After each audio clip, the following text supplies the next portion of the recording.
মেয়েটা ঘুম থেকে উঠে দেখে তার ফোন নিজের জায়গায় নেই।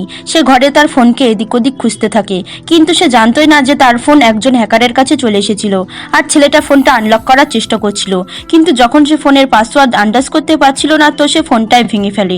তারপর সে ফোনের সবকিছু খুলে ফেলে প্রথমে ডিসপ্লে চেঞ্জ করে, তারপর অন্য একটা ক্যামেরা লাগিয়ে দেয়। আসলে এই ছেলেটা হ্যাকারের সাথে সাইকো কিলারও ছিল।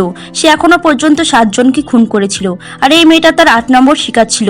তো তার পরের দিন মেয়েটার কাছে ওই হ্যাকারের কল আসে, যেখানে ছেলেটা আওয়াজ বদলে বলে সে ভুল করে ফোনটা ভেঙে ফেলেছিল। তারপর সে ফোন ঠিক করার জন্য একটা দোকানে পাঠিয়ে দিয়েছে আর তার টাকাও দিয়ে দিয়েছে।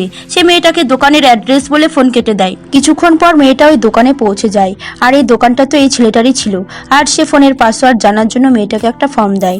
তারপর সে ফোনের মধ্যে একটা সফটওয়্যার ইনস্টল করে একে অপরের ফোনের সাথে কানেক্ট করে দেয়।